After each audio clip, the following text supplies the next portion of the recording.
Buenos días a todas y a todos. Vamos a continuar con este diplomado. El día de hoy y mañana vamos a ver la formulación lógica y la ponderación de Robert Alexi. Las sesiones de hoy y mañana, pues tocaremos al autor Robert Alexi para saber más o menos conocer su teoría y sobre todo vamos a ver cómo aplica su teoría ya en la práctica y ya en el sistema jurídico mexicano.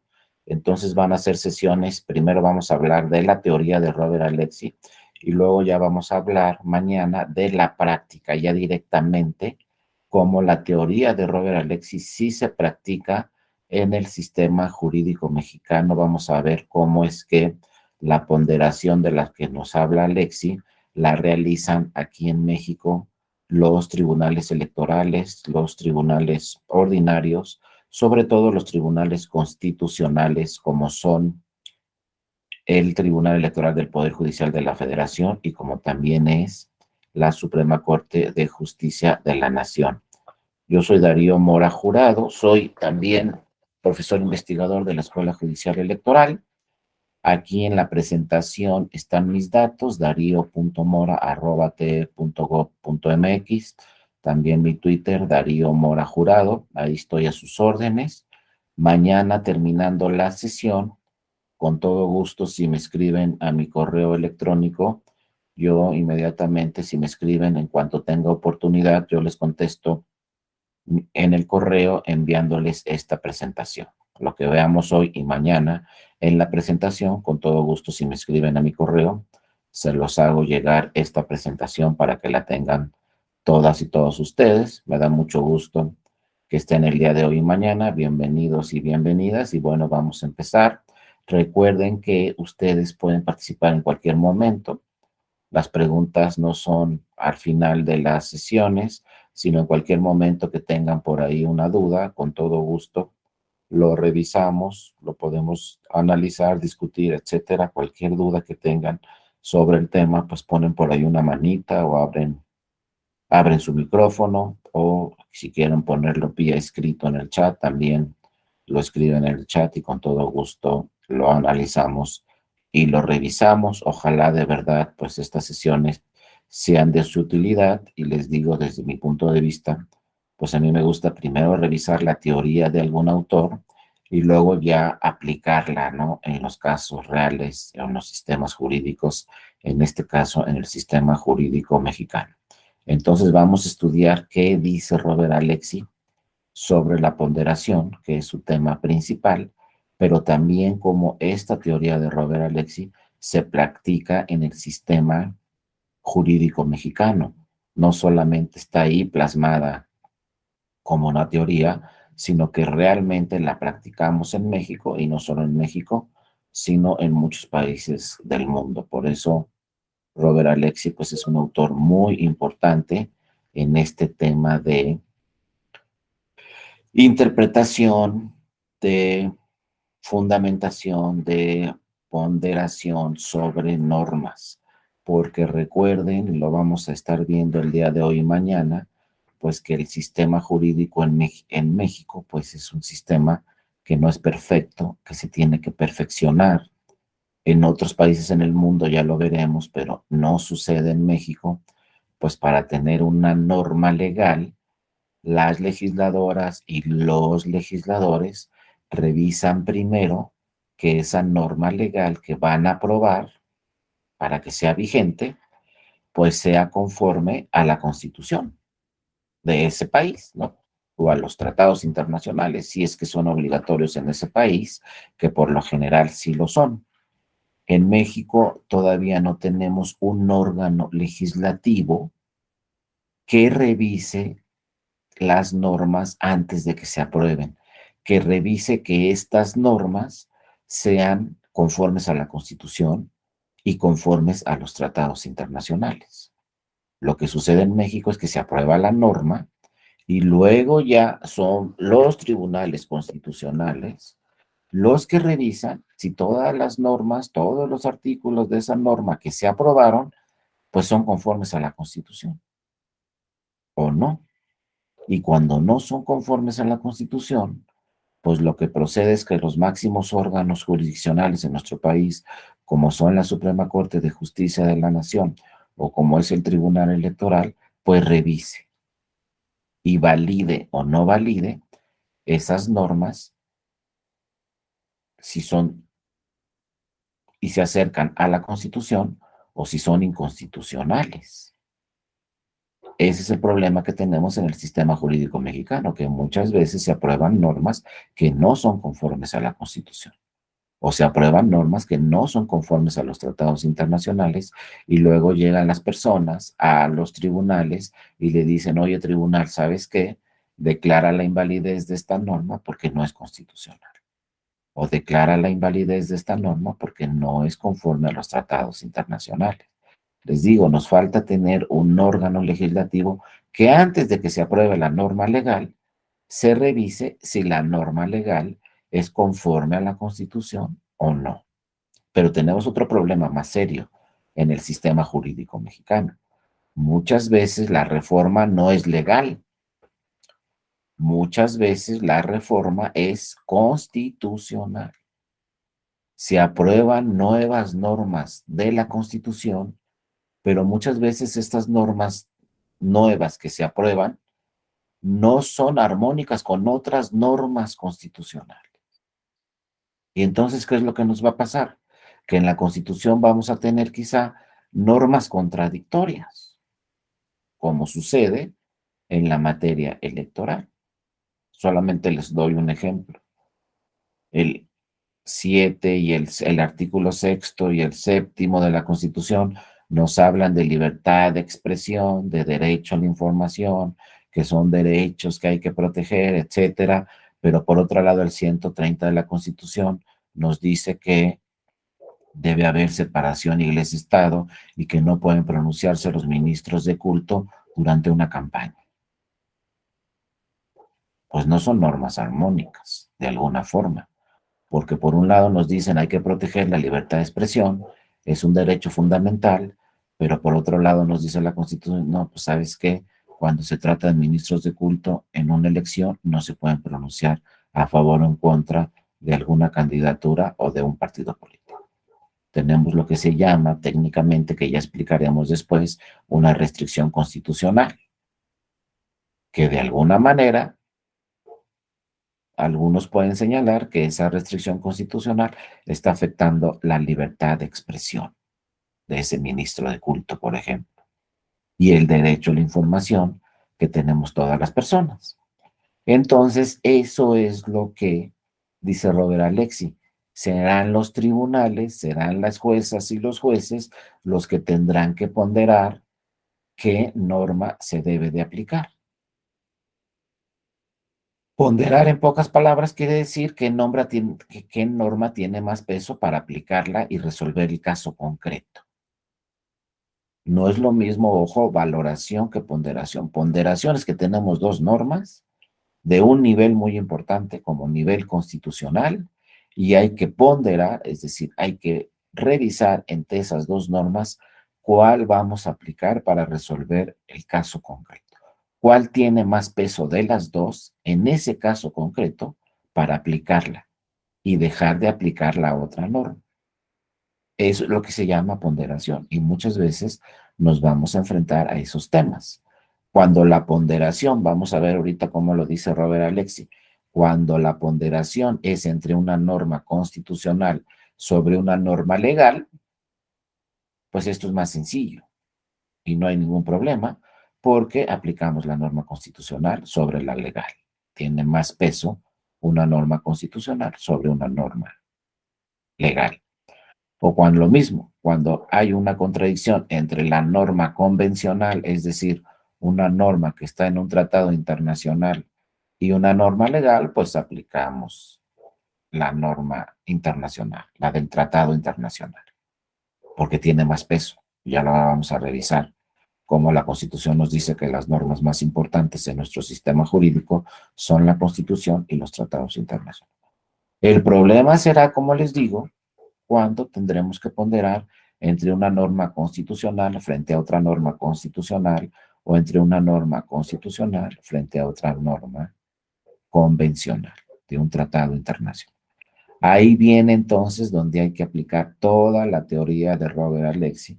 Y Robert Alexy, les digo desde el punto de vista, es uno de los autores más importantes y más reconocidos en el mundo, tratándose de interpretación y argumentación de esa materia, de la argumentación y la interpretación de normas, pues de los autores más importantes en el mundo, sin duda alguna será Robert Alexy.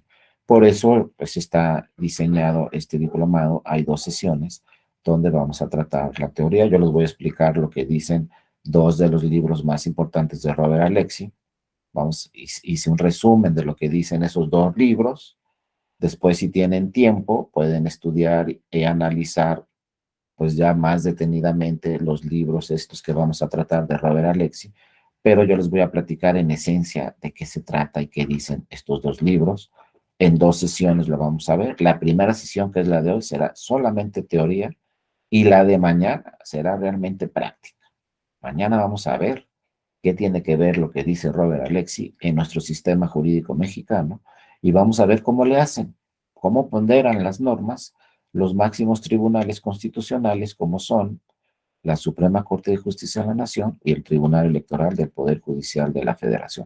Explicaremos también mañana por qué se les denomina tribunales constitucionales, de dónde nace ese concepto y por qué en el mundo, pues algunos tribunales se les dice tribunales constitucionales, como el Tribunal Constitucional Español, el Tribunal Constitucional Federal Alemán, ¿no? La Corte Constitucional Italiana, el Consejo Constitucional francés, etcétera, ¿no? En cada país europeo hay un tribunal constitucional. Acá en América también tenemos el Tribunal Constitucional, por ejemplo, de Colombia, de Costa Rica. También vamos a ver un poco qué sucede en Estados Unidos, en Canadá. El sistema anglosajón, desde mi punto de vista, es un sistema mucho más avanzado que otros sistemas jurídicos en el mundo. Vamos a ver cómo es que ponderan normas en el sistema anglosajón, qué hace, por ejemplo, el tribunal, la Suprema Corte de Estados Unidos, qué hace la Suprema Corte de Canadá, qué sucede con el sistema jurídico inglés. Pero les digo, el día de hoy vamos a entrar directamente a la teoría de Robert Alexy. Pero antes, también vamos a revisar este tema que quizá ya lo hayan visto con alguna de mis compañeras o compañeros en este diplomado o en otro diplomado de la Escuela Judicial Electoral, pero que es muy importante también, ¿no? Este tema del pensamiento crítico. Los nuevos autores, los autores contemporáneos, siempre nos hablan del pensamiento crítico y de que hay que aplicar el pensamiento crítico en todo. Si somos abogadas o abogados o tenemos alguna otra carrera, otra licenciatura, maestría en sociología, ¿no? En política, filosofía, lo que sea, ingeniería, arquitectura, cualquier materia, pero nada más, no solamente en lo profesional, sino también en lo académico y también inclusive en lo personal, tenemos siempre que aplicar el pensamiento crítico. ¿Qué quiere decir el pensamiento crítico? Quiere decir que hay que ir más allá de lo que ya tenemos. Debemos todas y todos ser pensadores críticos. ¿Qué quiere decir eso? Que pues tengo que pensar cómo perfeccionar, ¿no? Todo lo que estoy haciendo para generar, como nos dice aquí la lámina, generar nuevas ideas para resolver de alguna forma mejor los problemas y llegar a nuevas conclusiones. En lo profesional, pues el pensamiento crítico, por ejemplo, si yo trabajo en un tribunal, pues, y me dedico a redactar sentencias, pues el pensamiento crítico viene en el sentido de cada vez perfeccionar la redacción de esas sentencias, hacer mejores proyectos de sentencia, no quedarme con lo que ya tengo. Por ejemplo, si me llega un nuevo expediente y tengo que redactar una sentencia, pues pensar qué cosa novedosa le voy a incorporar a este nuevo proyecto, cómo lo puedo hacer más eficaz, este nuevo proyecto, cómo lo puedo hacer más eficiente. Lo mismo si somos académicos, bueno, voy a tener una nueva sesión o voy a hacer una investigación, cómo la puedo hacer mejor, cómo la puedo hacer más eficiente. ¿no? ¿Cómo puedo ir perfeccionando esos documentos? Y en lo académico, también inclusive en lo personal, ¿no? Pues, por ejemplo, voy por ahí al doctor, me dice, no, pues tienes que hacerte análisis, salen los análisis, no, pues que tienes muy alto el colesterol, pues ¿qué voy a hacer con pensamiento crítico? Pues perfeccionar ese tema, ¿no? Arreglar ese tema y bueno, decir, pues voy a dejar de comer estas cosas porque producen colesterol. Entonces, en todo tenemos que aplicar siempre el pensamiento crítico y bueno, Robert Alexi también lo señala, hay que perfeccionar siempre la manera de resolver los asuntos, la manera de interpretar las normas y la manera de aplicar las normas para resolver casos concretos. Entonces tenemos que generar nuevas ideas, discutirlas. Ojo, eso es muy importante. Siempre muchas veces podemos pensar, no, pues eso lo voy a hacer yo solo. Nos vamos a equivocar. Si yo digo este proyecto de sentencia lo voy a hacer yo solo y lo voy a pasar después al magistrado o a la magistrada, me voy a equivocar. El pensamiento crítico también siempre nos señala, debes de socializar tus ideas. Las deben de revisar otras personas. Acuérdense lo que siempre nos han dicho. 4 ojos ven mucho mejor que 2 ojos. Y 6 ojos ven mucho mejor que dos. Entonces hay que socializar nuestras ideas en cualquier tema, en cualquier materia. Hay que discutirlas y hay que escuchar las opiniones de los demás para así llegar a nuevas conclusiones. A lo mejor yo estoy seguro que algo estoy haciendo bien y lo hago 10 veces y está mal, pero yo estoy seguro que está bien y como nadie me dice que está mal, pues lo sigo haciendo. Cuando socialice mis ideas y las platique con otras personas, las discuta con otras personas, pues me voy a dar cuenta entonces si estoy bien o estoy mal. Entonces siempre hay que discutir las ideas, no podemos quedarnos en solamente lo que nosotros pensamos, hay que vernos qué piensa las demás personas, cómo ven los temas las demás personas para aplicarlos nosotros, ¿no? Entonces, bueno, hay diferentes autores, como el que está aquí en la lámina, que nos dicen, bueno, tenemos que ser pensadores críticos en todo, y también en lo personal, también en lo académico, en lo profesional. Y para ser pensadores críticos y siempre de ir más allá de lo que ya tenemos, perfeccionar cualquier cosa, pues tenemos que tener también 4 actitudes muy importantes. La primera, pues tenemos que ser humildes. Yo cómo voy a discutir y luego reconocer que me equivoqué, perdón, pues si no soy una persona humilde, ¿no? Esa es una primera actitud muy importante. Cuando escuchen que alguien dice, yo sé todo y lo que yo digo es la verdad y punto, no, ya está muy mal esa persona, la verdad. Nadie sabe todo, todos aprendemos algo cada día, todos perfeccionamos nuestras ideas, todos generamos nuevas conclusiones. Si ustedes ven, por ejemplo, algún documento que escribieron hace 10 años, ustedes mismos van a decir, híjole, ¿no? ¿Cómo escribí eso yo? Ya han cambiado muchísimo las cosas. Nadie sabe todo de ninguna materia en este mundo, nadie. Por eso es muy importante el pensamiento crítico y es muy importante discutir las ideas y bueno, tenemos que tener esta actitud muy importante de la humildad, ¿no? Como se dice aquí, los mejores pensadores críticos pueden equivocarse en sus juicios. Cualquiera de nosotros nos podemos equivocar y no pasa nada.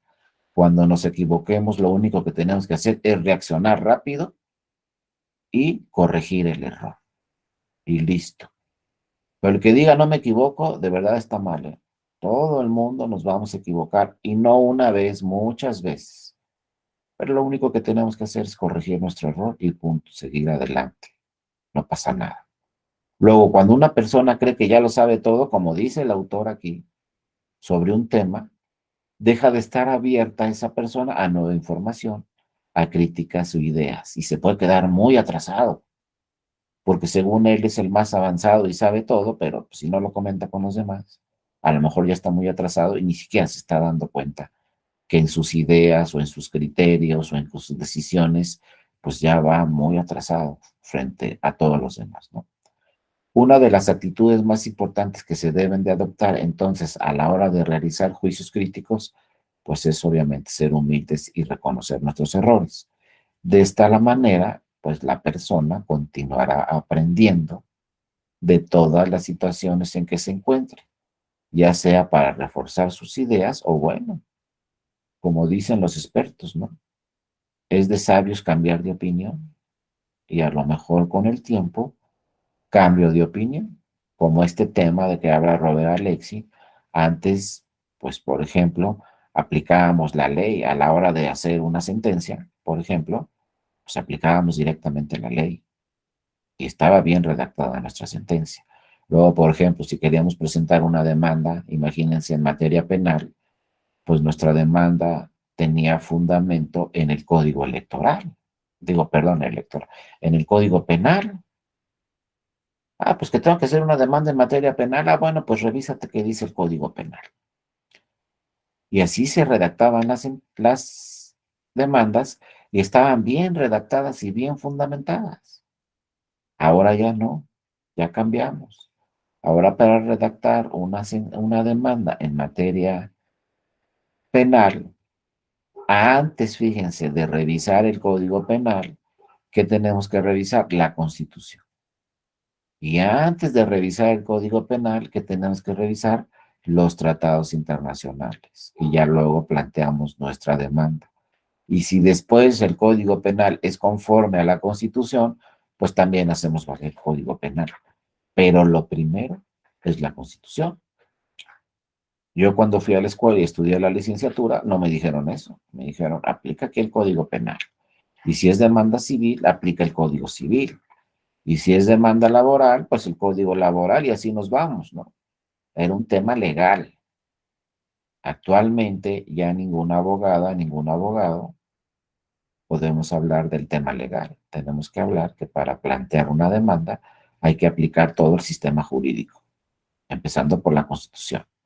O para redactar una sentencia, pues hay que empezar también con la Constitución, no con el Código Penal o con el Código Civil. Nos vamos a equivocar. Pero eso no sucedía hace 30 años. Ahora sí. Y estos de los que nos viene hablando también, como vamos a ver, Robert Alexis, ¿saben qué? Pues los sistemas jurídicos han cambiado y la forma de redactar demandas o de redactar sentencias ha cambiado. Pero tenemos que ser pensadores críticos. Si no, vamos a seguir planteando las demandas solamente con bases legales. O las que señalaban hace mucho tiempo, ¿se acuerdan que antes nos decían, no, pues este es de machote? Y llegaban 10 asuntos y los 10 asuntos con la misma demanda, nomás cambiábamos los datos de la persona. No, no, eso ya todo ha sido superado. Y bueno, si somos pensadores críticos, tenemos que atender a los nuevos criterios, a las nuevas ideas y pues tenemos que atender a lo que vamos a ver, pues que nos dice Robert Alexi. Por eso les digo, es un autor tan importante porque cambió radicalmente todo este sistema. Robert Alexi siempre nos ha dicho aquí lo primero que tenemos que revisar es la Constitución sobre cualquier otra norma, ¿no? Ya lo revisaremos. Luego, pensador crítico, apertura a las críticas, como ya lo venimos platicando, ¿no? Si quiero ser pensador crítico, quiero generar nuevas ideas, pues también tengo que estar preparado para ser capaz de escuchar opiniones contrarias a las mías y atenderlas. No nomás escucharlas y decir, bueno, eso opinas tú, pero yo sigo en lo mismo. No. Tengo que escuchar las nuevas ideas contrarias a las mías y atenderlas. Y en una de esas, pues cambio de opinión. Porque las nuevas ideas me están generando convicción sobre algún asunto, ¿no? Entonces, eso es muy importante. Luego, sin embargo, esto no significa que se tenga que aceptar todo lo que los demás digan, simplemente hay que escucharlos, hay que retroalimentarnos y tomar una nueva conclusión entre todos.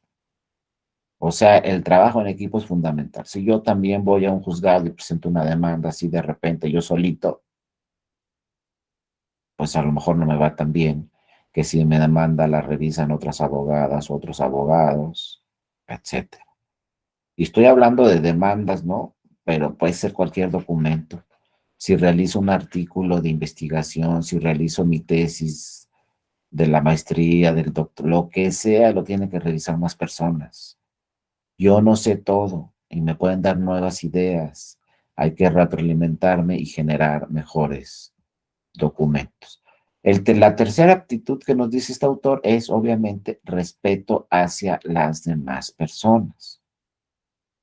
En muchas ocasiones sus ideas serán más válidas que las de la mayoría de las personas.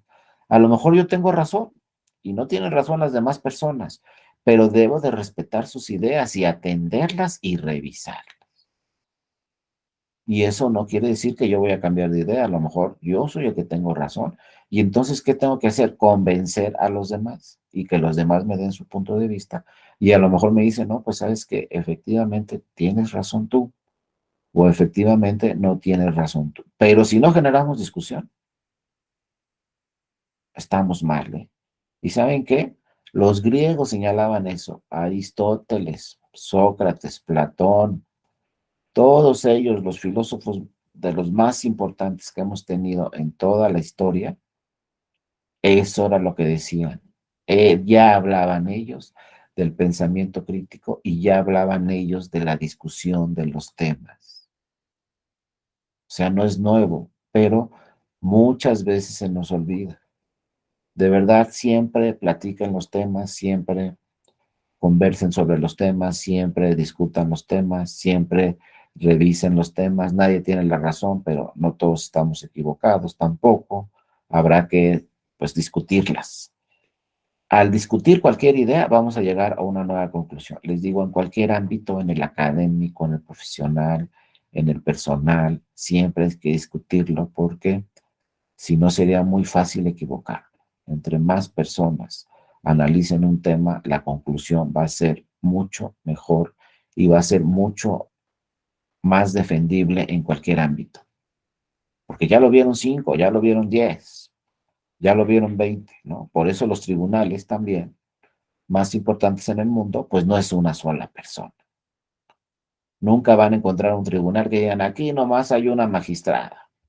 Y lo que diga la magistrada, así se resuelve. No, estaríamos en contra de los griegos y en contra de muchos filósofos y en contra de esta teoría de el pensamiento crítico.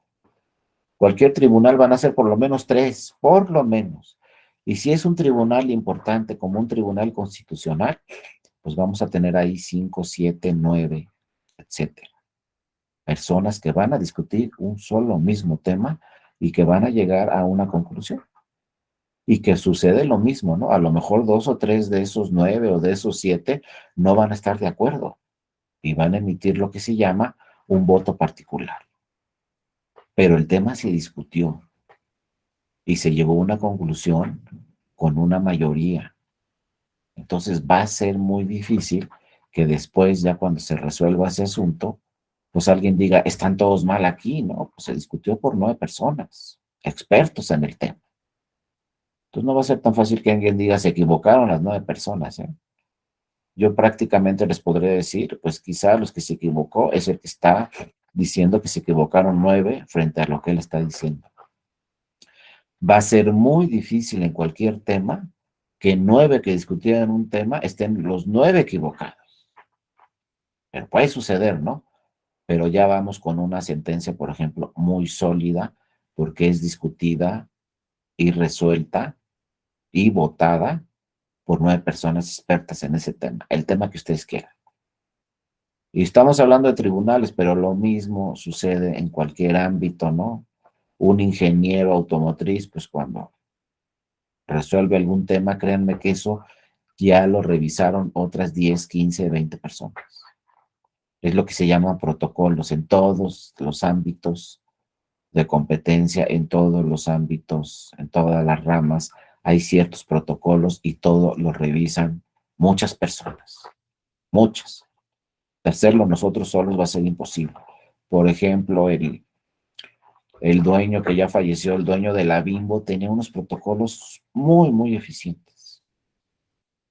Desde qué tenía que hacer el trabajador ahí en la Bimbo, desde que llegaba a las 8 de la mañana, se le daba un protocolo y se le decía, mira, a las 8 tienes que llegar aquí, ¿no? A la fábrica, ¿no? A las 8:30 tienes que estar haciendo esto, a las 9 esto, así, era todo un protocolo y todos diferentes pasos que se tenían que hacer, ¿no? Y parece broma, pero para hacer un gansito había que pasar por 25 pasos para que el gansito quedara bien.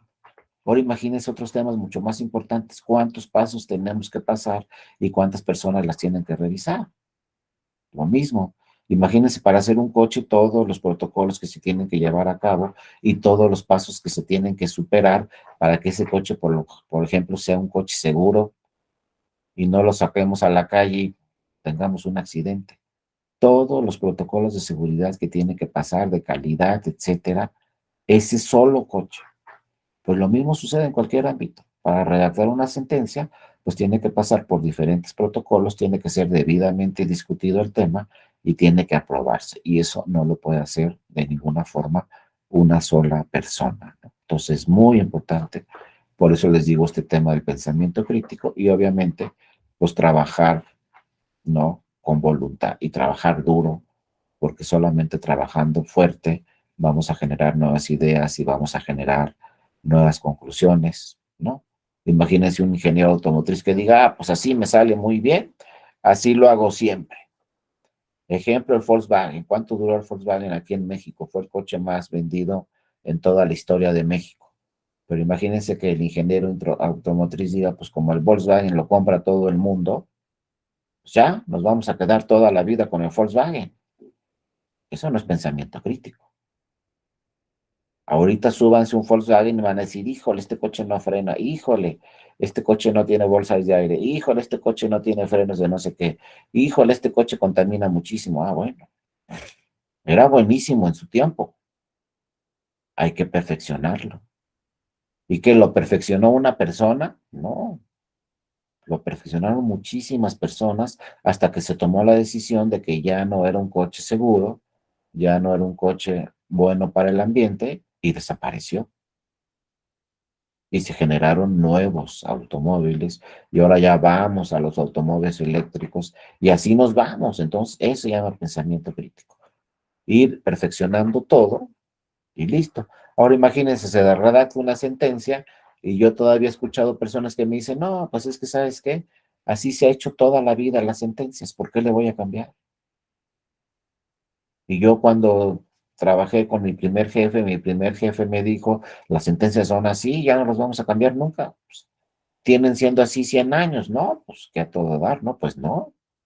Hay que ver cómo vamos a perfeccionar ese documento. Hay que ver cómo generamos nuevas interpretaciones al sistema jurídico, nuevos argumentos y cuál es el objetivo, pues proteger, por ejemplo, el derecho de esa persona que llegó al tribunal y nos dijo, se me está afectando este derecho político. Entonces tenemos que generar nuevas ideas, nuevas interpretaciones al sistema jurídico con el objetivo de proteger ese derecho político de esa persona, iniciando como, pues viendo de qué persona se trata. Por ejemplo, siempre estamos muy acostumbrados a que nos dice la ley, no, pues el plazo para presentar la demanda, por ejemplo, en materia electoral, por lo general es de 4 días. Si no, se desecha tu demanda. Entonces, imagínense que llega una persona y presente su demanda al quinto día.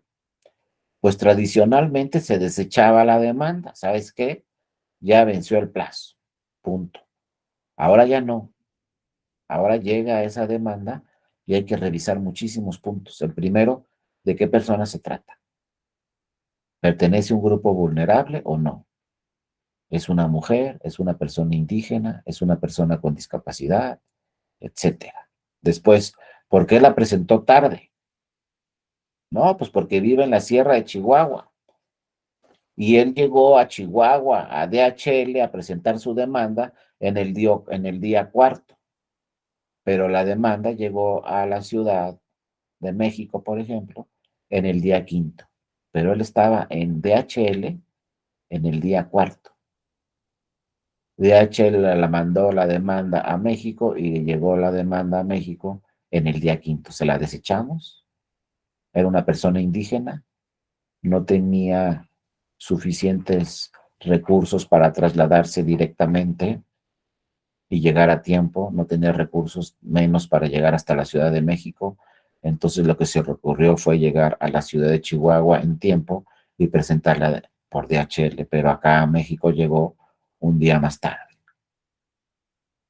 Si analizamos la ley va a decir, desecha la demanda porque la presentaste y llegó un día más tarde. La ley dice 4 días, la demanda llegó en el quinto día.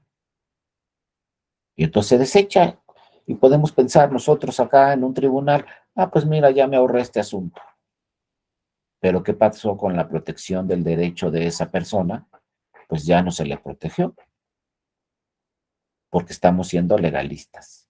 Pero ojo, si analizamos la Constitución, en el 17 de la Constitución nos dice tutela judicial efectiva. Y entonces a lo mejor aplicamos la Constitución, hacemos por ahí alguna interpretación específica y admitimos la demanda con base en una disposición constitucional. Pero no vamos así a admitir todas las demandas tampoco. A lo mejor por ser un caso específico, un caso donde no había recursos económicos, un caso donde era una persona que pertenecía a un grupo vulnerable, porque se trata de una persona indígena, donde vivía muy lejos de una comunidad donde se tenía que presentar la demanda, entonces no podemos atender igual a esa persona que a otra persona que tenía las condiciones generales. Pero vean, ya estamos interpretando directamente la Constitución porque la ley no nos alcanzó. Por ejemplo, por ahí hay una jurisprudencia del Tribunal Electoral que dice, tratándose de comunidades, de personas que pertenezcan a comunidades indígenas, la suplencia de la queja es total. Podemos suplir algunos errores que tenga también, por ejemplo, la demanda. Y así, ¿no? Diversos casos, diversos ejemplos, donde lo que nos dicen ahora es, ¿sabes qué? Pues revisa también qué dice la Constitución. No solamente revises qué dice la ley. Y poco a poco los tribunales en el mundo están haciendo interpretaciones constitucionales y no interpretaciones legales, ¿no? Que es precisamente de lo que nos habla Robert Alexi. Bueno, entre diversos autores tenemos tres muy importantes. Siempre que hablemos de interpretación, de lógica jurídica, de todos estos asuntos, pues tenemos algunos autores, entre los más importantes desde mi punto de vista, los que han generado nuevas teorías, nuevas ideas, pues tenemos a McCormick, a Robert Alexi, como ya vimos, también tenemos a Tienza, en fin, y otra serie de autores muy importantes que nos hablan de la ponderación.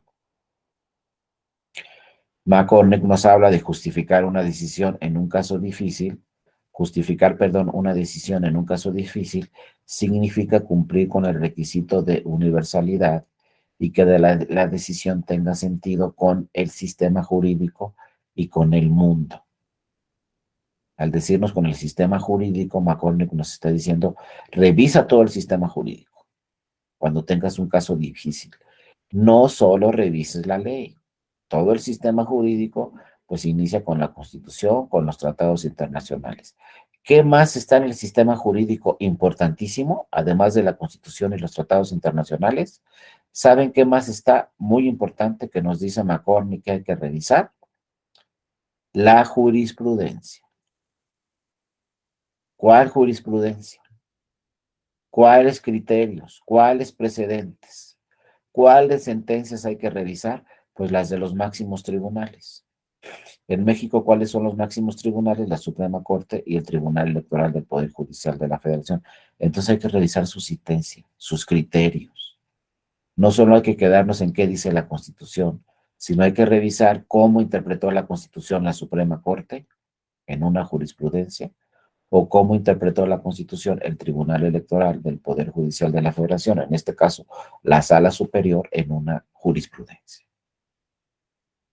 Todo eso tenemos que hacer si vamos a plantear una demanda. O todo eso tenemos que hacer si vamos a redactar una sentencia. revisar todo el sistema jurídico y dentro del sistema jurídico están pues los criterios, los precedentes de estos tribunales. Pero además hay otros precedentes muy importantes que hay que revisar. ¿Cuáles? Los de la Corte Interamericana de Derechos Humanos. También hay que revisarlos. Pero vean cómo nos dice McCormick, para tomar una decisión hay que revisar el sistema jurídico y su relación con el mundo.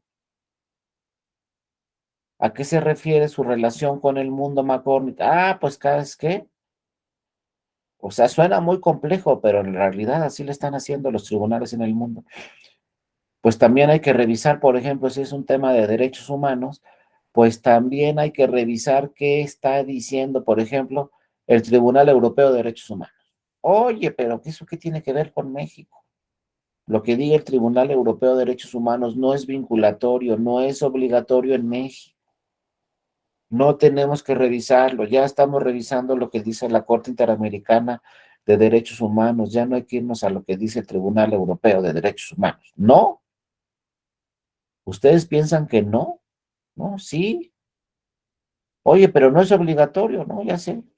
Pero a ver si hay un criterio de protección de un derecho humano muy importante en el Tribunal Europeo de Derechos Humanos, donde llegan asuntos de toda Europa, pues si ese criterio es muy importante, pues lo traemos a México. Y entonces lo planteamos en una demanda. Y si nos dice el tribunal que nos resuelve el asunto, tienes razón con lo que me estás planteando en esta demanda, pues ese criterio europeo ya llegó a México. Y ese criterio europeo ya es obligatorio en México, porque ya lo resolvió un tribunal. Imagínense que nos diga la Suprema Corte, tiene razón en esto y vamos a proteger este derecho humano. Y esa idea o ese criterio, pues es un precedente del Tribunal Europeo de Derechos Humanos. Pues ya llegó a México, nos hizo caso el Tribunal Mexicano y ahora ese criterio que está en Europa también es vigente en México y también es obligatorio en México. ¿Qué nos dice McCormick en pocas palabras? No, pues sabes qué, hay que revisar todo el sistema en el mundo, que dicen otros tribunales muy importantes en el mundo y en un momento dado hacer valer ese criterio de un tribunal europeo, de un tribunal de otra parte del mundo, pues lo podemos traer a México. Entonces, obviamente, pues el sistema se vuelve más complejo. Pero si pensamos, valga la redundancia, con pensamiento crítico, pues hay que revisar qué dicen los tribunales más importantes en todo el mundo y plantearlo en la demanda, ni modo. O si vamos a redactar una sentencia, pues también podemos redactar la sentencia revisando criterios en otras partes del mundo, criterios que se pueden aplicar en México, porque los tribunales mexicanos pues tienen prácticamente las mismas atribuciones que tienen los tribunales europeos, que son, como dice Robert Alexi, ponderar las normas. También los tribunales mexicanos pueden ponderar normas, pueden aplicar directamente la Constitución, pueden declarar la invalidez de una norma cuando sea inconstitucional o inconvencional. Lo mismo que sucede en Europa, sucede en México, inclusive en México, en materia electoral, pues tenemos sistemas más avanzados que los europeos. En materia electoral, el sistema jurídico es más avanzado, inclusive también que la Corte de Estados Unidos o que la Corte de Canadá. El sistema jurídico electoral en México es de los más avanzados en todo el mundo. Ya lo vamos a explicar mañana, pero simplemente les dejo un dato que mañana lo vamos a analizar a fondo, pero ¿cuánto se tarda un tribunal en resolver un asunto? Revisen los tribunales constitucionales en Europa, revisen la Suprema Corte de México, revisen la Suprema Corte de Estados Unidos, revisen la Corte de Canadá, de Colombia, la que ustedes quieran. ¿Cuánto se tarda en resolver un asunto? 3 meses, 6 meses, un año. En México, ojalá nunca tengan que presentar una demanda en materia civil o en materia penal, o si ya lo hicieron, pues ustedes van a ver que ese asunto penal o civil puede tardar 3 años en resolverse, ya con una sentencia definitiva, o no 3 años, pueden ser 4, pueden ser 6, pueden ser 10, pueden ser 15 años sin sentencia definitiva. Hay asuntos penales en México que tienen 15 años y no hay sentencia definitiva. Hay asuntos civiles en México que tienen 15 años y no hay sentencia definitiva. Y en otros países del mundo sucede lo mismo. Imagínense litigar un asunto 15 años. Pues esa es la realidad. Ahora, ¿por qué les digo que el sistema jurídico electoral es de los más eficientes en el mundo? ¿Saben el promedio que tiene la Sala Superior del Tribunal Electoral en resolución de asuntos? Es decir, llega la demanda a la Sala Superior y la resuelve la Sala Superior con una sentencia definitiva e inatacable, que ya vamos a ver mañana, ¿no? Las sentencias del Tribunal Electoral, pues son la última instancia, son definitivas e inatacables. Pues de los miles de asuntos que llegan al Tribunal Electoral, ¿saben cuál es el promedio? A veces llegan 100, a veces 200, a veces 300, depende del mes y depende de la época y etcétera, ¿no? Pero pueden llegar 1000 asuntos en un mes o más de 1000 asuntos en un mes, ¿no? Bueno, ¿saben el promedio que tarda el Tribunal Electoral desde que llega la demanda hasta que emite la sentencia definitiva? Pues el Tribunal Electoral en un promedio de 2 a 3 semanas resuelve el asunto en forma definitiva e inatacable. 2 a 3 semanas, el promedio. Si llegan 100 asuntos, seguramente de esos 100 asuntos, 90 se van a resolver en 3 semanas.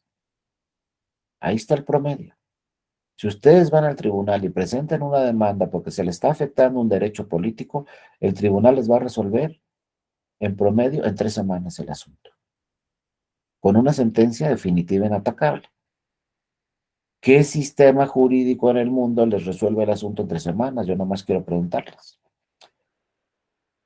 ¿Y cómo le hacen en el Tribunal Electoral? No, pues sí, pues tienen ahí, ¿no? Sus secretarias y secretarios de estudio y cuenta muy eficientes, que a veces tienen que trabajar en la noche, tienen que trabajar 22 horas al día, tienen que trabajar sábados y domingos, tienen que trabajar el 24 de diciembre, tienen que trabajar el 31 de diciembre, no hay puentes, todos los días son hábiles, como los dice la ley, durante las campañas, durante los procesos electorales todos los días y horas son hábiles. ¿Por qué dice así la ley electoral? Porque los asuntos se tienen que resolver.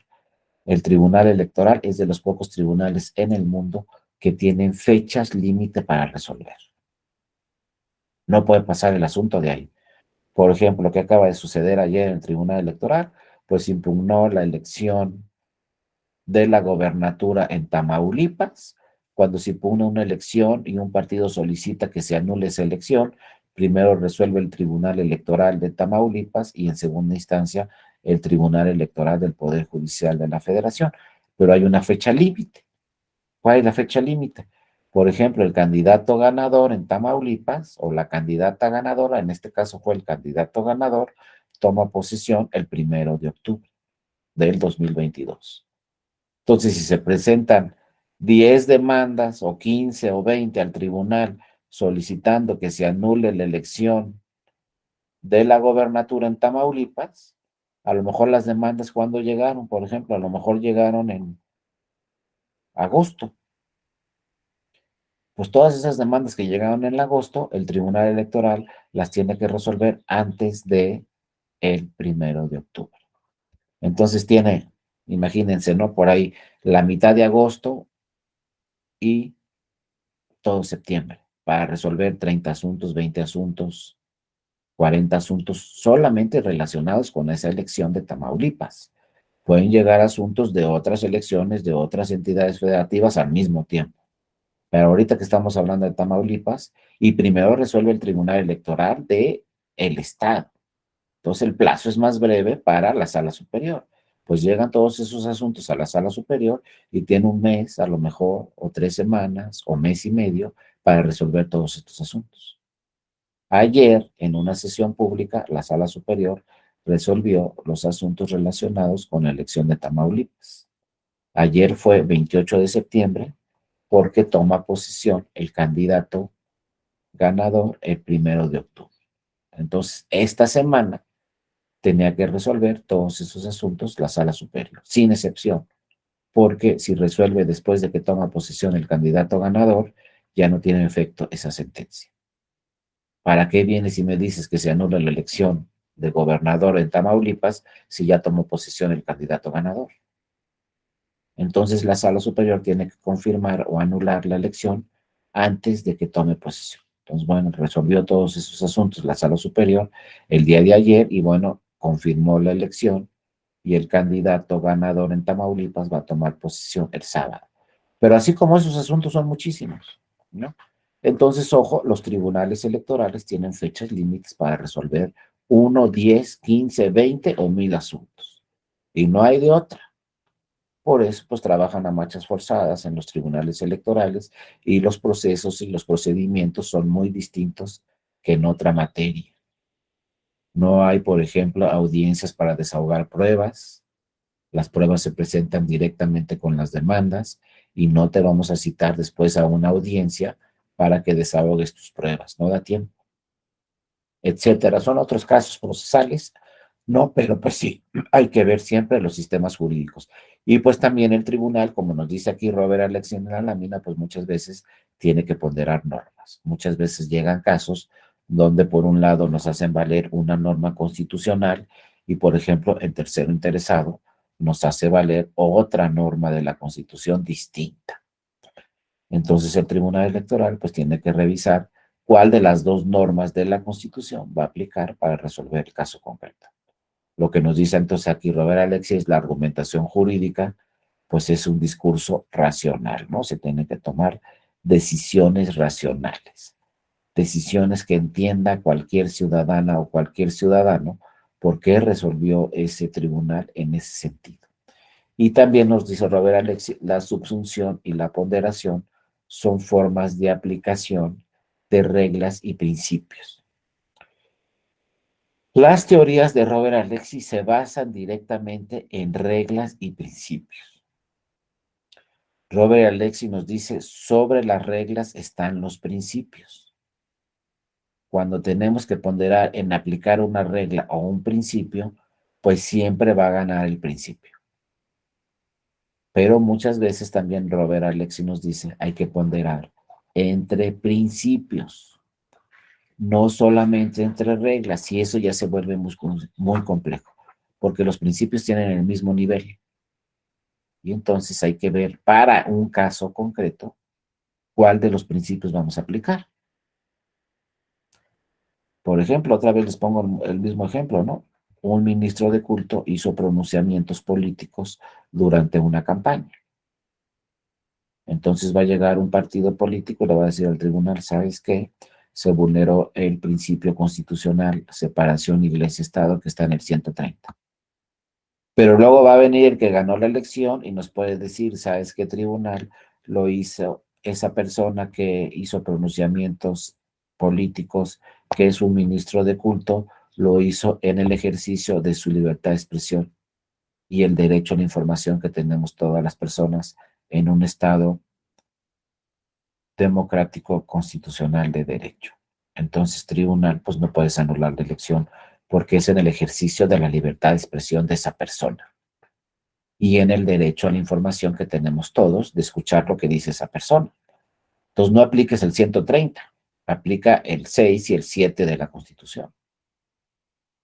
Eso es lo que se viene, eso es lo que se llama directamente ponderar. Aquí son dos principios de los que nos ha hablado Robert Alexi. Los dos son principios, ¿por qué? Porque están en la Constitución. Uno es libertad de expresión y otro es separación iglesia-estado. Entonces Robert Alexi nos dice, aquí hay que ponderar cuál de los dos principios vamos a aplicar para resolver el caso concreto. Ya mañana vamos a ver, ¿no?, cómo es que le hacen los tribunales constitucionales para ponderar esos principios y para resolver el caso concreto. ¿Cómo es que le va a hacer el tribunal para resolver en su caso, ¿no?, ese tema? Ya lo revisaremos mañana revisando el orden jurídico. Y entonces, bueno, hay que revisar pues cuál es el diseño del sistema jurídico. En el mundo existen diferentes sistemas jurídicos, nos dice Robert Alexi aquí en este libro que se llama Teoría del Discurso. Es un libro amplio, ¿no?, que después, si tienen tiempo, lo pueden estudiar a fondo. Es el libro que se llama Teoría del Discurso de Robert Alexi. Pero en pocas palabras, en ese libro nos dice, Existen tres modelos en los sistemas jurídicos en el mundo. Tenemos tres. El primero es el de reglas puro. Es el que más o menos estamos platicando, que ahorita vamos a ver que hay que aplicar directamente la regla. Como empezamos, ¿no? Todos los tribunales en el mundo empezaron con un modelo de reglas puro. ¿Qué quiere decir un modelo de reglas puro? Así dice el Código Penal, es una regla y así lo aplico. Y ya. Ese es el modelo que todavía no sé si algún país en el mundo lo esté aplicando, pero así empezaron todos los tribunales, ¿no? Aplicando directamente, en pocas palabras, la ley. Lo que diga la ley se aplica directamente, ¿no? El modelo de reglas puro. Y ya. No hay que revisar otras normas, aplicamos el Código Penal, el Código Civil, directamente. El segundo modelo es el modelo de reglas y principios. Aquí nos dice Robert Alexi, aquí en este segundo modelo ya no solamente hay que revisar qué dice la regla, aquí hay que revisar qué dicen los principios. Y al decirnos hay que revisar qué dicen los principios, ya es un orden jurídico completo el que hay que revisar y ya vamos a tener que trabajar mucho más. Porque si vamos a plantear una demanda, hay que revisar los principios. ¿Y cuáles son los principios? Pues todos aquellos que están, por ejemplo, en la Constitución, todos aquellos que están en los tratados internacionales y todos los precedentes que emiten los tribunales de última instancia, como en México son la Suprema Corte y el Tribunal Electoral. Ahí vamos a encontrar principios. Jurisprudencia, precedentes, constitución, tratados internacionales, interpretación a la constitución, interpretación a los tratados, todo eso son principios. Todo eso lo tenemos que revisar y hay que agregarle, pues, que vamos a encontrar principios también en jurisprudencia de la Corte Interamericana de Derechos Humanos, porque la Corte Interamericana de Derechos Humanos, pues, interpreta normas convencionales, interpreta tratados internacionales. Y si la Constitución en México nos dice que son obligatorios, pues también dentro de los principios vamos a encontrar y vamos a tener que revisar, pues, temas precedentes de la Corte Interamericana de Derechos Humanos. Entonces vean cómo ya lo había visto Robert Alexi desde hace muchos años este tema. Modelo de reglas y principios, ¿no? Entonces Robert Alexi en realidad era un genio porque lo vio desde hace mucho tiempo.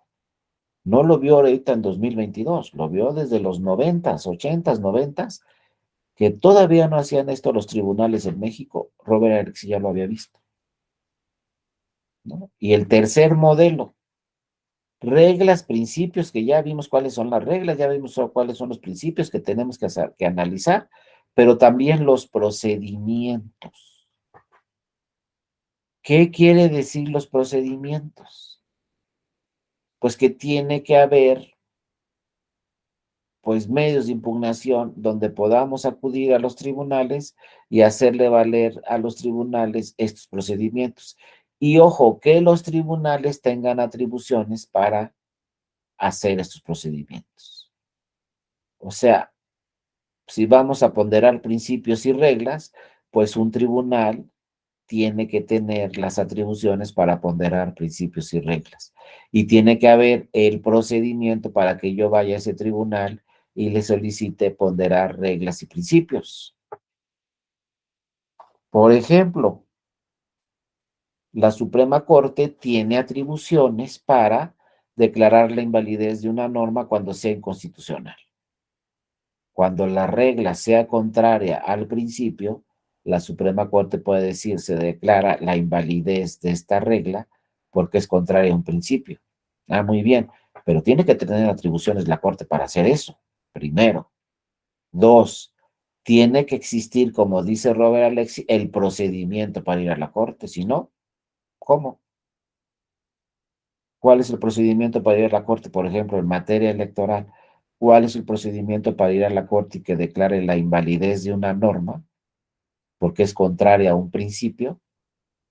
El procedimiento se llama, ¿no?, acción de inconstitucionalidad en materia electoral. Pero ¿cuándo nace la acción de inconstitucionalidad en materia electoral? en 1996. Antes no existía el procedimiento. Entonces nos decía Robert Alexi, nacimos con un modelo de reglas puro donde había que aplicar directamente la ley y no podíamos hacer nada. Después del segundo modelo, reglas y principios, podemos ponderar qué regla aplicamos o qué principio. Y el tercer modelo y el más eficiente es cuando ya tenemos directamente ahí los procedimientos. En México, en materia electoral, llegaron los procedimientos en 1996. Y antes, en cualquier materia, no en la electoral, llegaron los procedimientos en 1994. Con la reforma constitucional de 1994, acuérdense, cambió radicalmente la Suprema Corte. Acuérdense que en 1994, pues se renovó completamente la Suprema Corte, se nombraron nuevas ministras y nuevos ministros, antes eran 25, ahora son solamente 11, antes eran 4 salas, ahora solamente son 2 salas, y se le dieron nuevas atribuciones a la Suprema Corte en 1994. Una de esas nuevas atribuciones fue las acciones de inconstitucionalidad. Entonces, por fin en México se agregaron los procedimientos estos que ya había señalado Robert Alexi. Entonces, ¿qué pasó en realidad en México? Pues el que en México las legisladoras y los legisladores en 1994 pues atendieron a estos modelos que señala Robert Alexi y dijeron, vamos a crear procedimientos para que puedan venir a la Suprema Corte y nos digan, oye, esa norma es contraria al principio. Y se crearon en 1994. Vean cómo la teoría de Robert Alexi se plasmó en el orden jurídico mexicano en 1994. No crean que hace miles de años. Por eso les decía, antes pues estaba acostumbrado, las abogadas estaban acostumbrados a plantear una demanda conforme a lo que dice la ley. Viene 1994, viene 1996, cambia una serie de diseños, de procedimientos y empezamos a revisar que no se tiene que plantear una demanda solamente lo que dice la ley. También hay que plantear en una demanda lo que dice la Constitución. Y luego ya van a ver cómo mañana vamos a analizar el tema del primero de la Constitución. Importantísimo artículo que nos dice que además de que tenemos que analizar qué dice la Constitución, también tenemos que analizar qué dicen los tratados internacionales. Y ya veremos mañana en el orden jurídico mexicano cómo ya los tribunales tienen atribuciones y tienen los procedimientos para ponderar entre reglas y principios. Pero esto no fue, insisto, de toda la vida, nació en 1994, donde cambian completamente las atribuciones de la Suprema Corte de Justicia de la Nación y ya podemos decir que la Corte pues es un tribunal constitucional, que ya explicaremos mañana a fondo. Pero ahorita, sin lugar a dudas, podemos decir la Suprema Corte es un tribunal constitucional y sin lugar a dudas también podemos decir el Tribunal Electoral del Poder Judicial de la Federación también es un tribunal constitucional, sin lugar a dudas. Pero ya lo veremos mañana, porque el modelo mexicano es muy específico, distinto a todos los modelos en el mundo. Porque en el modelo mexicano, recuerden, hay una jurisdicción electoral especializada que no existe en la mayoría de los países en el mundo. Sí hay otros países con jurisdicción electoral especializada, pero son pocos. Y México es uno de ellos. ¿Qué quiere decir eso con jurisdicción electoral especializada? Que hay tribunales electorales especiales. Pero ¿qué es lo más importante? Que las sentencias de los tribunales electorales no las va a revisar el orden jurídico ordinario. Por ejemplo, está el Tribunal Electoral Local de cualquier entidad federativa, de las 32. Las sentencias de ese tribunal electoral local las puede revisar el tribunal electoral, el federal, ¿no? El tribunal electoral del Poder Judicial de la Federación. Pero las sentencias del tribunal electoral del Poder Judicial de la Federación no las puede revisar ninguna otra autoridad. No las puede revisar la Suprema Corte de Justicia de la Nación, no se puede. Son definitivas e inatacables. Entonces, por eso tenemos aquí dos órdenes jurídicos en nuestro país, distintos, que nunca se van a juntar, que es el orden jurídico ordinario que ve todas las materias y el orden jurídico electoral, que se especializa en lo electoral. Y la Suprema Corte no puede revisar las sentencias del Tribunal Electoral del Poder Judicial de la Federación. Entonces, al no tener estas atribuciones la Suprema Corte, que son por razones obvias que ya revisaremos mañana, pues el Tribunal Electoral también es un tribunal constitucional, porque es un tribunal que interpreta la Constitución y es un tribunal de última instancia. No van a ser revisadas sus sentencias. Ya veremos mañana también qué pasa con los temas electorales en la Corte Interamericana de Derechos Humanos. Pero les digo, por ejemplo, ¿se pueden ir esos asuntos? Un asunto electoral, ¿se puede ser revisado por la Corte Interamericana de Derechos Humanos? Sí, sí puede ser revisado. ¿Pero cuándo va a ser revisado? Pues 1 año, 2 años, 3 años después a que terminó el proceso electoral. Entonces, si por ahí resuelve la Corte Interamericana, ¿no? Y por ahí dice la Corte Interamericana al Estado mexicano, ¿sabes qué, Estado mexicano? Debes de cambiarle estos temas a la legislación electoral. Pues lo va a hacer el Estado mexicano quizá, pero 4, 5, 6 años después a ese proceso electoral. Entonces, ¿a qué me refiero con esto?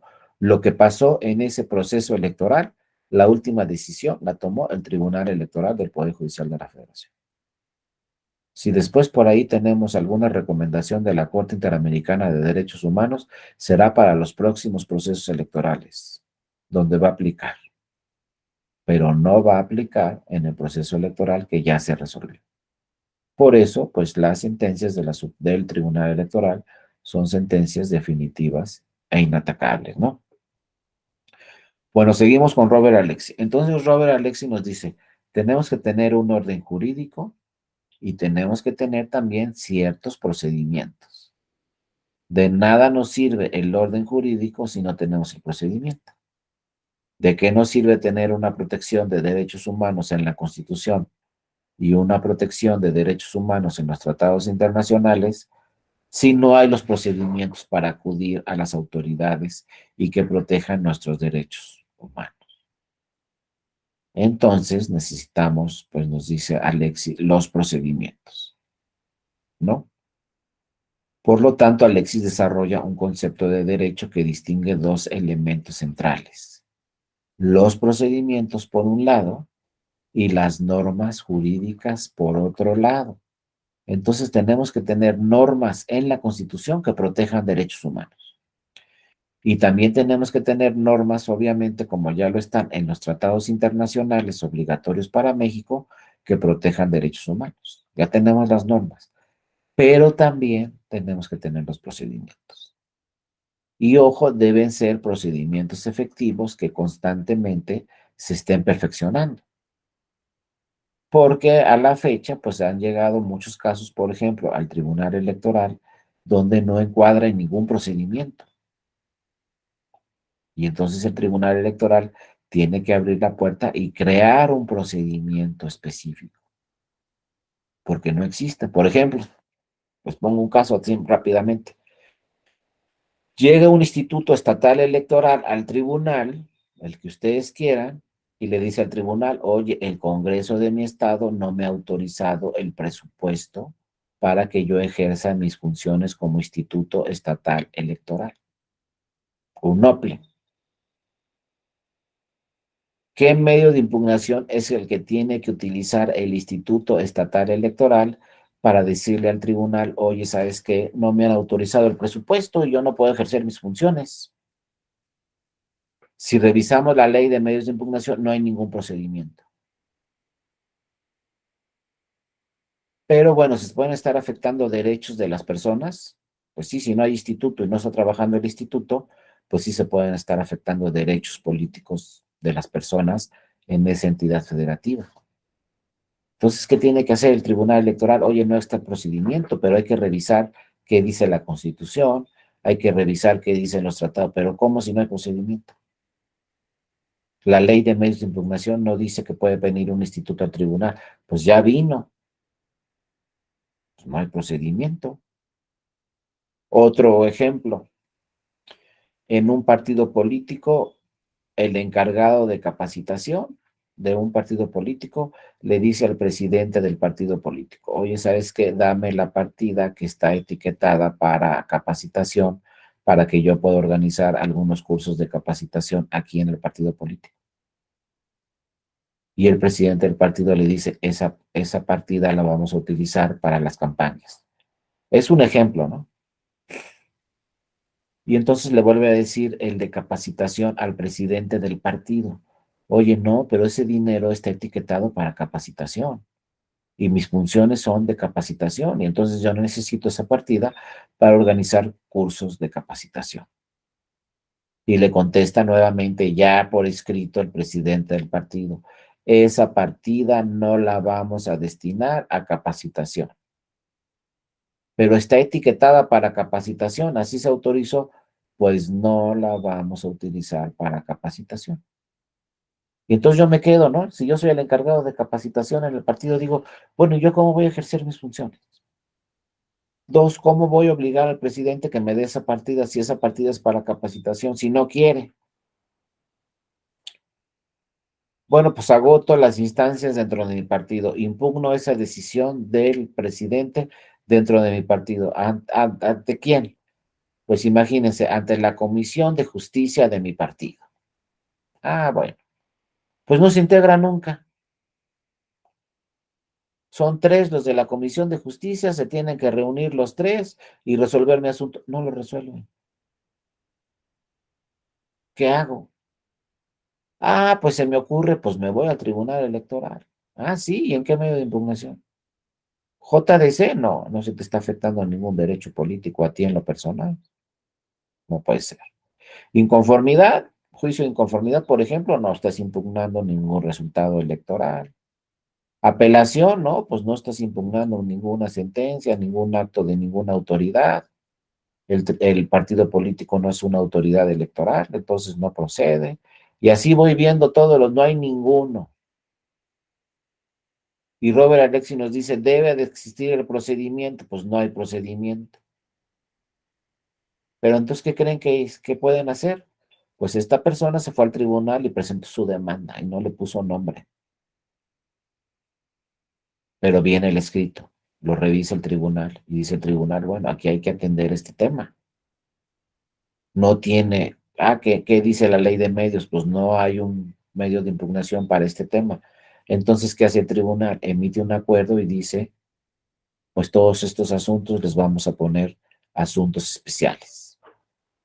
Los vamos a admitir y los vamos a resolver. Ya después fue perfeccionándose este acuerdo del tribunal y ahora se llaman juicios electorales. Pero si ustedes revisan ahí en la página del Tribunal Electoral, pues se resuelven muchos juicios electorales cada año. ¿Cuáles son los juicios electorales? Estos, los que no encuadran en ningún medio de impugnación, pero es un asunto político electoral que tiene que atender el Tribunal Electoral. Entonces, le ponemos juicio electoral, lo admitimos y lo resolvemos. ¿De dónde nació el juicio electoral? De un acuerdo del Tribunal Electoral. No está en la ley. Entonces, ¿cuál es la base, cuál es el fundamento de ese acuerdo para crear ese procedimiento llamado juicio electoral? Obviamente, la base de ese acuerdo es la Constitución. ¿Qué norma de la Constitución? El 17 de la Constitución. Tutela judicial efectiva. Si llega una persona, me está alegando un tema que tiene relación con la materia político-electoral, pues atendiendo al 17 de la Constitución y también a otras normas de los tratados internacionales que hablan de tutela judicial efectiva, pues yo tengo que admitir la demanda de esa persona. No puedo decir, como no dice nada la ley, pues no, sabes que en la ley no hay un medio de impugnación, se desecha tu demanda. Esto no lo puedes impugnar, porque entonces estoy atendiendo solamente a lo legal, a la regla, y no estoy atendiendo al principio que dice Robert Alexi. ¿Y qué dice el principio? Tutela judicial efectiva. Entonces yo como tribunal tengo que atender al principio. Pero para atender ese principio necesito un procedimiento. No está en la ley, pues lo voy a crear, el procedimiento, aunque no esté en la ley. Voy a emitir un acuerdo como tribunal constitucional y voy a crear el procedimiento. Y el tribunal electoral le puso el nombre de juicio electoral. Pero además en una jurisprudencia el tribunal dice, todos los tribunales electorales en todo el país también deben de crear este procedimiento. Y le pueden poner juicio especial o juicio extraordinario o juicio electoral, pónganle como quieran, pero admitan todas las demandas que tengan tema con la materia político-electoral, ¿no? Ya después se resolverá esa demanda. Y si cumple con todos los requisitos, obviamente se tiene que atender y admitir. Si no cumple con los requisitos, pues no se admite, pero ese tema se tiene que resolver por el tribunal. No podemos decir así de entrada, pues sabes qué, como no hay medio de impugnación, no atiendo tu demanda. No, pues vamos a crear el medio de impugnación y como cualquier otro medio de impugnación, pues tengo que revisar si cumple con los requisitos. Si cumple con los requisitos, lo admito y luego lo resuelvo. Y fíjense, este caso que parece uno o dos casos, pues llegan más de 100 casos cada año al tribunal. Y revisen ahí la página del tribunal y van a ver ahí, por ahí un rubro en todas las sentencias que resuelve el tribunal, por ahí está un rubro que se llama juicios electorales. Y hay muchos juicios electorales que resuelve cada año el tribunal electoral, atendiendo a este principio que nos habla Robert Alexi, de procedimientos. En el libro de la teoría de Robert Alexi nos dice, ¿sabes qué? Orden jurídico, debes de crear procedimientos. Si no los creó el legislador, entonces tu tribunal debes de crear esos procedimientos porque debes de atender al principio, en este caso, a la norma constitucional que nos habla de tutela judicial efectiva. Ahora, ¿por qué el legislador no creó un medio de impugnación? Pues porque no se imaginó el legislador que iba a llegar una persona de capacitación de un partido político al tribunal electoral, solicitando que le diera la partida al presidente. Tampoco se imaginó el legislador que no le iban a dar presupuesto a un instituto estatal electoral e iba a ir al tribunal a decirle, oye, pues necesito el presupuesto que no me ha autorizado el Congreso de mi estado para ejercer mis funciones como instituto estatal electoral. O otros casos como Tribunal Electoral del Estado. No se me ha aprobado el presupuesto o no me han dado el presupuesto suficiente para ejercer mis funciones. Pues nunca se imaginó el legislador que iba a llegar un instituto al tribunal, pero llegó y es un tema político electoral y es un tema que puede afectar derechos políticos de las personas. Por lo tanto, es un tema que tiene que atender el tribunal y tiene que crear el procedimiento. Entonces vean cómo la teoría de Robert Alexis se lleva directamente a la práctica. Ahí está. Y hay que crear los procedimientos y ahí están los juicios electorales, ahí están los asuntos especiales que ha resuelto el tribunal. Esto no crean que también tiene miles de años, fueron jurisprudencias del 2014. En el 2014 nace el asunto especial que ahora se llama juicio electoral. Bueno, en su evolución tenemos asuntos especiales y juicios electorales, pero fue a partir de una jurisprudencia de 2014. Ahora, como es jurisprudencia, donde se están atendiendo principios que señala Robert Alexi, pues esta jurisprudencia obliga a todas las autoridades electorales a crear procedimientos. Estos de los que habla Robert Alexi. El Tribunal Constitucional, como es el Tribunal Electoral, pues en su jurisprudencia está obligando a todas las autoridades a crear procedimientos. Es decir, no podemos decirle a una persona, pues como no hay el procedimiento, no tutelamos tu derecho político afectado. Y estamos hablando de la materia electoral, pero en cualquier otra materia, por ejemplo, la Suprema Corte, pues también está obligada a crear los procedimientos para poder revisar temas de principios y temas de reglas. Hay que crear los procedimientos. Si no existen por el legislador, pues hay que crearlos de todos modos esos procedimientos. Aunque el legislador no los haya creado, porque obviamente, pues el legislador no está obligado. Primero, el legislador no conoce todas las materias. Segundo, tercero, el legislador pues no sabe exactamente qué es lo que pueda pasar en un futuro. No le podemos decir al legislador, oye, crea todos estos supuestos porque se pueden presentar. Y a lo mejor el legislador crea 200 supuestos y de repente llega el 201. Ay, nos va a decir las legisladoras, es que yo no pensé que fuera a suceder esto. Bueno, pues ya sucedió. Pero como los legisladores no son adivinos, pues tiene que ser los tribunales los que creen esos procedimientos de los que nos habla Robert Alex. ¿Sabes qué? Pues no pensamos que se iba a impugnar esto, pero se está impugnando. Entonces, atendiendo al 17 de la Constitución, pues admito tu demanda, la reviso y la resuelvo. Ojo, no te estoy diciendo que tengas razón, solamente te estoy diciendo que voy a admitir tu demanda y que voy a crear el procedimiento para que tengas una tutela judicial efectiva, para que puedas acudir a un tribunal y de forma rápida y expedita te resuelva tu asunto, y si se trata de protección de un derecho humano, pues con mayor razón. Entonces voy a crear el procedimiento. Y ahí está, ¿no? Son hechos, ya que estamos hablando de una realidad, no estamos hablando, la teoría de Robert Alexi nos dice, hay que tener los procedimientos, pero eso es teoría. ¿Qué nos dice la práctica? ¿Qué nos dice la realidad? ¿Se están creando los procedimientos o no? Pues ahí está, en materia electoral, ahí está la práctica, ahí está la realidad, ahí está la jurisprudencia, donde nace el juicio electoral, para crear un nuevo procedimiento y para cuando algo que se esté alegando no encuadre en ningún medio de impugnación, entonces en automático va a encuadrar en el juicio electoral. Y así atender pues a toda la ciudadanía, a los partidos políticos, a todo aquel que acuda al tribunal electoral, haciendo efectivo esta teoría de Robert Alexis de los procedimientos, ¿no? Ahora, esto ya lo vamos a platicar a fondo mañana,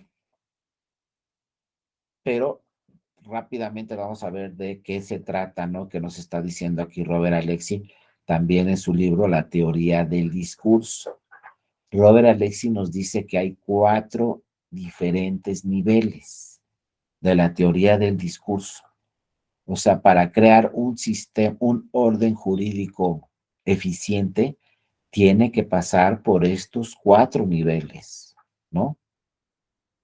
Para que en realidad sea un orden jurídico eficiente. O sea, en realidad les estoy platicando todo el libro en bien poquitas láminas, pero quiero que sí les queden las ideas de lo que nos dice este libro y luego otro que vamos a ver mañana. Son las ideas las que las estoy dejando aquí. Ya si quieren pues trabajar sobre estos asuntos, pues ya van directamente a esos libros que son clásicos, que en cualquier lugar los encuentran, donde van a ver ya a fondo a qué se refiere, ¿no?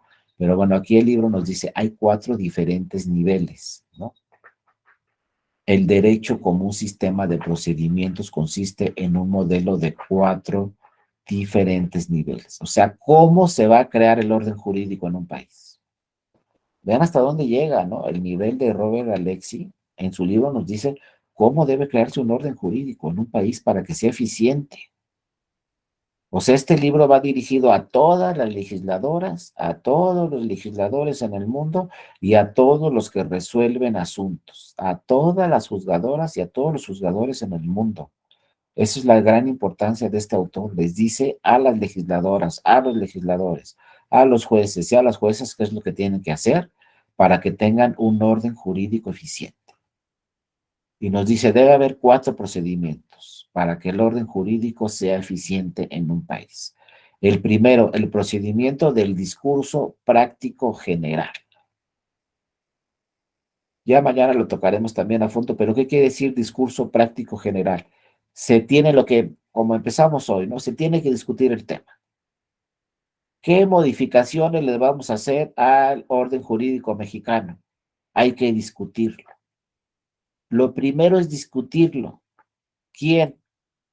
Pues fíjense, lo tiene que discutir pues quien van a reformar el orden jurídico. Por ejemplo, como les decía, 1994 se reformó completamente la Suprema Corte, se le dieron más atribuciones. ¿Quién discutió esa reforma constitucional? Las legisladoras y los legisladores. Diputadas, diputados, senadoras, senadores y la mayoría de los congresos estatales discutieron la reforma constitucional a la Suprema Corte en 1994. Como dice Robert Alexi, hay que hacer una discusión práctica.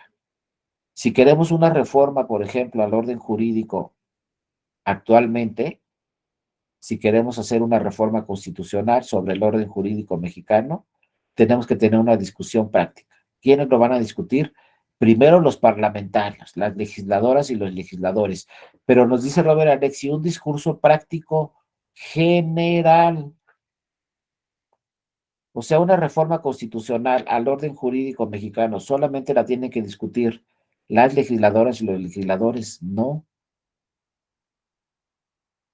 también la tienen que discutir pues todos los demás, porque nos dice Robert Alexi general. Por ejemplo, ahorita se está discutiendo una reforma electoral. Se está discutiendo las atribuciones del tribunal, las atribuciones de los tribunales electorales estatales, en fin, muchas cosas para hacer una reforma constitucional en materia electoral. Entonces, dice Robert Alexi, necesitamos un discurso práctico general. O sea, que esa reforma electoral constitucional no solo la discutan las legisladoras y los legisladores. Al hablar de general, Robert Alexi nos está diciendo, debe haber un parlamento abierto. ¿Cómo que parlamento abierto? Sí. ¿Quiénes deben discutir la reforma electoral? Pues no solamente las legisladoras y los legisladores, se van a quedar cortos. ¿Quiénes más tienen que discutir la reforma electoral? ¿Saben quién? Pues todos y todas. ¿Pero cómo le vamos a hacer? Bueno, pues a ver, si estamos en plena reforma electoral como estamos justamente en este momento, porque si hay una reforma electoral, tiene que aprobarse pues antes de que inicie el proceso electoral. La legislación nos dice tiene que aprobarse 3 meses antes de que inicie el proceso electoral. Y si el proceso electoral inicia en septiembre de 2023, pues hay que quitarle 3 meses más, ¿no? Le quitamos agosto, le quitamos julio, le quitamos junio, pues en mayo del año que entra tendríamos que tener ya aprobada una reforma electoral. No más que, ¿qué creen que pasa? Pues que bueno, el periodo de sesiones en este año termina, creo que el 31 de diciembre. Entonces, lo idóneo sería tener aprobada o ya lista la reforma electoral para diciembre de este año. ¿Nos va a dar tiempo o no? Pues quién sabe, porque una reforma constitucional la tiene que aprobar las diputadas, los diputados, las senadoras, los senadores, pero también la mayoría de las entidades federativas. Es decir, las 32 entidades federativas tendrán que revisar esa reforma electoral, a ver si está en tiempo o no. Pero lo que está haciendo también el Poder Legislativo, el Congreso de la Unión, es esto que dice Alexi, discurso práctico general. Está trabajando la Cámara de Diputadas y Diputados y el Senado en un parlamento abierto. ¿Qué quiere decir esto? Que para discutir el tema, pues están invitando a especialistas en materia electoral, académicos en materia electoral. A los que llevan la práctica de la materia electoral, ¿quiénes? Consejeras y consejeros del INE, los están invitando a que den su opinión. Magistradas y magistrados del Tribunal Electoral del Poder Judicial de la Federación también los están invitando a que den su opinión. Magistradas y magistrados de los tribunales electorales locales, de los OPLES, consejeras y consejeros, es decir, los que aplican las disposiciones electorales, obviamente también tiene que escucharse su voz. Y eso es a lo que se refiere Robert Alexi. Tenemos que tener un discurso práctico general. O sea, no solamente discutir la reforma electoral, los legisladores y las legisladoras, sino abrirlo más, como vimos, ¿no? Irnos al pensamiento crítico y a ver qué nos dicen los especialistas, qué es lo que más conviene. A ver quiénes nos dicen los que están aplicando el derecho electoral en este momento. A ver qué nos dicen, inclusive se ha dicho ahí en el Parlamento abierto, bueno, cualquier ciudadano o ciudadana puede presentar aquí un documento de reforma electoral, se lo vamos a recibir y lo vamos a discutir. Eso dicen en la Cámara de Diputadas y Diputados. Entonces nosotros mañana podríamos llevar una propuesta de reforma electoral. Y seguramente por ahí alguna diputada, algún diputado la va a revisar y se puede entrar en discusión. Pero es lo primero, Robert Alexi nos dice, hay que discutir el tema. Si queremos tener un orden jurídico más eficiente, hay que discutir el tema, hay que ver qué atribuciones le damos al tribunal, qué atribuciones le damos quizá a la Suprema Corte en cualquier materia. Obviamente la materia electoral no es excepción, pero tenemos que iniciar con el discurso práctico, general, escuchar a todos. A ver, si ustedes fueran diputadas o diputados, imagínense que les digan, no, pues ahora se va a hacer una reforma constitucional electoral. Híjole, pero yo soy arquitecto. O híjole, yo soy diputada, pero soy veterinaria. Pues, ¿cómo voy a aprobar la reforma electoral constitucional? Si soy veterinaria, necesito especialistas. Necesito discutir el tema. Necesito invitar a los que conocen bien el tema a que me den su opinión para yo estar debidamente informada y emitir mi voto, porque ¿sabes qué? A mí que me pregunten del medio ambiente, porque soy ambientalista, pero no sé nada del electoral. A ver, ahorita estamos con la reforma, bueno, pasó la reforma eléctrica y a lo mejor una diputada es psicóloga y tiene que aprobar la reforma eléctrica y luego la reforma de la Guardia Nacional y luego la reforma electoral. Pues esa diputada tiene que aprobar todas las reformas de todas las materias y conoce todas las materias, pues lo que dijimos al principio, no las conoce todas. Entonces, ¿qué tiene que hacer? Discutir los temas con sus pares, invitar a los especialistas, que si se trata de seguridad, pues que invite a los especialistas en seguridad. Se trata de la reforma eléctrica, invite a los especialistas en la reforma eléctrica. Se trata de la reforma electoral, invite a los especialistas en reforma electoral para que pueda emitir un voto bien informado, porque no se trata de cualquier cosa, se trata de una reforma a la Constitución. Si vamos a crear tribunales constitucionales, pues inviten a los especialistas en los temas constitucionales y que nos digan qué atribuciones tiene que tener un tribunal constitucional, como es la Suprema Corte o como es el Tribunal Electoral del Poder Judicial de la Federación, para tener un orden jurídico más eficiente. Tenemos que empezar con una discusión práctica general.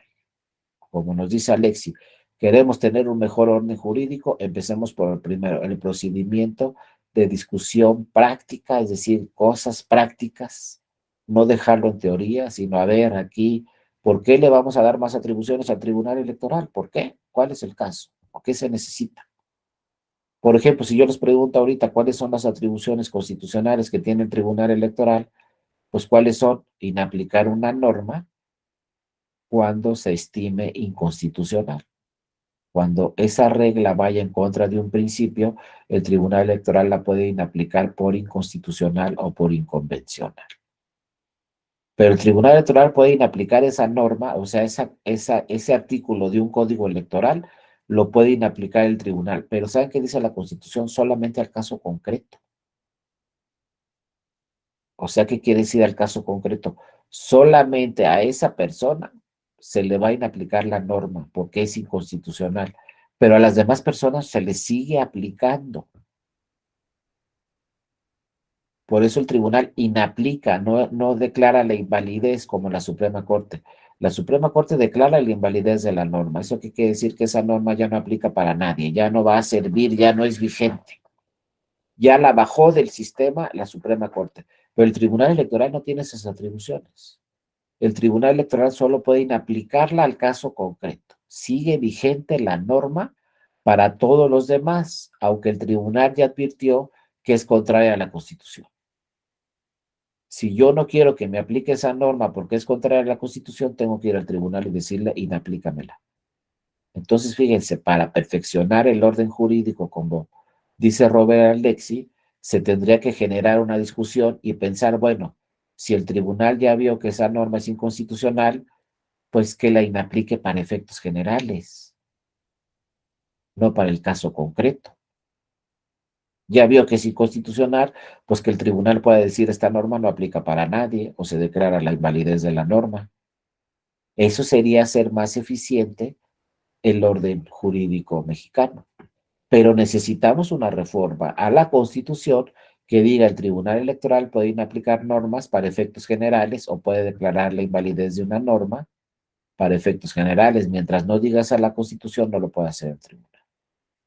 Y ahorita la Constitución dice solamente pueden aplicar la norma para el caso concreto. Por lo tanto, necesitamos una discusión práctica general, discusión de legisladoras, legisladores, académicos, especialistas, magistradas, magistrados, consejeras, consejeros, quizás hasta ministras y ministros de la Suprema Corte, una vez llevada a cabo toda esa discusión, hacer una reforma electoral y hacer más eficiente el orden jurídico mexicano, en este caso en materia electoral. Entonces, punto número uno, discusión práctica general, como dice Robert Alexi. Ya mañana entramos al punto número dos, creación del derecho. Bueno, ya discutimos cómo perfeccionar el orden jurídico, ahora vamos a aprobar una nueva norma. Vamos a realizar una reforma, en este caso, constitucional. Vean cómo todo lo que dice Robert Alexi se aplica en la mayoría de los países en el mundo. Creación del derecho. Ya se discutió la reforma electoral, ahora vamos a aprobar las nuevas normas constitucionales y las nuevas normas legales. Bueno, lo dejamos ahí, mañana seguimos con esto, creación del derecho, discurso jurídico y procedimiento judicial, y luego vamos a ver también, cómo nos dice Robert Alexi, cómo debemos de ponderar las normas, qué hacemos cuando tenemos dos reglas contradictorias y qué hacemos cuando tenemos una regla contradictoria a un principio, y sobre todo vamos a ver qué hacemos cuando tenemos dos principios contradictorios entre sí. Y luego vamos a ver pues qué atribuciones tienen los tribunales en México y cómo le hacen los tribunales para ponderar normas, ya los tribunales mexicanos en casos concretos. Y como les decía ahorita, pues qué podemos hacer también para hacer más eficiente el orden jurídico mexicano. Pero todo esto va íntimamente relacionado con la teoría del discurso de Robert Alexi. Todo lo que dice Robert Alexi, la verdad, lo aplican en la mayoría de los países en el mundo, las legisladoras y los legisladores, y luego los operadores jurídicos del derecho, es decir, las juezas y los jueces, en un discurso jurídico y en un procedimiento judicial, como lo analizaremos mañana. Bueno, por lo pronto quiero decirles, no sé si alguna de ustedes tuviera algún comentario, alguna pregunta, alguna participación. Si no, de cualquier forma, pues nos vamos a ver mañana, ¿no? Como dicen por ahí en la televisión, a la misma hora, en el mismo canal. Nos vemos mañana a las 9. Cualquier cosa, de todos modos, pues aquí está mi correo electrónico, dario.mora@te.gov.mx. Acuérdense, mañana terminando la sesión, si les interesa esta presentación, me escriben a mi correo y yo les contesto con todo gusto, enviándoles la presentación con las láminas que vimos hoy y las láminas que vimos mañana. Por lo pronto, pues les agradezco mucho a todas y a todos su atención. Nos vemos mañana. Ojalá tengan un excelente día. Y también le agradezco mucho a mi compañera Mónica, que estuvo presente aquí dándole seguimiento a esta presentación. Gracias a todas y a todos. Que tengan un excelente día. Cuídense mucho. Nos vemos mañana. Un abrazo.